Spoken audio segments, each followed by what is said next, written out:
క్రైస్తవ్యంలో చాలా రోజుల నుంచి వస్తున్న ఒక రాంగ్ డాక్ట్రైన్ని ఈరోజు మనము దేవుని ఆత్మ చేత బ్రేక్ చేయబోతున్నాం. 1 తిమోతి 2:9 ప్రకారంగా స్త్రీలు జడలు వేసుకోవద్దు, నగలు వేసుకోవద్దు, ముత్యాలు, బంగారు, కాస్ట్లీ బట్టలు వేసుకోవద్దు అనే వచనం ఉంది కదా. ఆ వచనాన్ని బట్టి అనేక తప్పుడు బోధలు వస్తూ ఉన్నాయి. కొంతమంది ఏమంటున్నారు, క్రైస్తవులు మొత్తానికి అలంకరించుకోవద్దు కదా, క్రైస్తవులు కమ్మలు, ముక్కు పుడకలు, చైన్లు, లేదంటే జుట్టు వేసుకోవడం ఇట్లా చేయొద్దు, మొత్తం నగలు తీసేస్తేనే పెంతెకోస్తు వాళ్ళే క్రైస్తవులు అంటున్నారు. చెవులు గుట్టించుకోవటము ఇదంతా ఉండొద్దు. మళ్ళీ కొంతమంది హెయిర్ లీవ్ చేసుకుంటేనేమో దయ్యంలాగా హెయిర్ లీవ్ చేసుకుని సంఘాలకు రావద్దు అంటున్నారు. మంచిగా జడలు వేసుకుంటేనేమో జడ ముందుకు వేసుకుంటున్నారు, వెనుకకు వేసుకుంటున్నారు, జడలు వేసుకోవద్దు అంటున్నారు. అయితే మరి వాక్యంలో నిజంగానే జడలు వేసుకోవద్దు అని ఉంది. అలాగైతే విరబోసుకోవడం కరెక్టా? అట్లా కాదు. నగలన్నీ తీసేసి నగలేమి పెట్టుకోకుండా వేలకు వేలు పెట్టి చీరలు, మగ్గమరుకులు వేసుకోవటం దేవునికి అంగీకారంగా ఉంటుందా? మరి విలువగల వస్త్రాలతో అలంకరించుకోవద్దు అని బైబిల్లో ఉంది కదా. మరి అదేలా అంటే మనకి ఏది అనుకూలంగా ఉంటే, మనం ఏది పాటిస్తే అది బోధిస్తాం అంతే. బైబిల్లో ఏమున్నది మనకు అనవసరం. మరి ఆనాడు బంగారము, ముత్యాలు చాలా విలువైనదిగా ఉండేది. ఇక్కడ రెస్పెక్టబుల్ అపేరల్లో మనము రెడీ అవ్వచ్చు అండ్ కాస్ట్లీ అటైర్ ఉండొద్దు. ఇప్పుడు అదే సేవకులు, చాలా మంది సేవకురాళ్ళు, చాలా మంది విశ్వాసులు నగలన్నీ తీసేస్తున్నారు, కానీ కాస్ట్లీ పట్టు చీరలు కట్టుకుంటున్నారు, వేలకు వేలు పెట్టి మగ్గం వరకు లేపిస్తున్నారు. మరి అక్కడ కాస్ట్లీ అటైర్ ఉండొద్దని ఉంది కదా. వేలకు వేలు పెట్టి వాచ్ పెట్టుకుంటున్నారు, మరి ఇది ఓకేనా?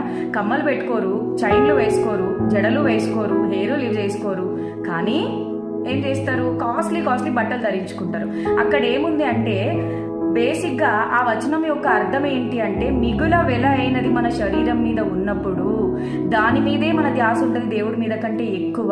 కాబట్టి రెస్పెక్టబుల్ మేనర్ లో అవటము తప్పులేదు అని, చూడటానికి గౌరవప్రదంగా రెడీ అవ్వటంలో తప్పులేదు అని దాని అర్థము.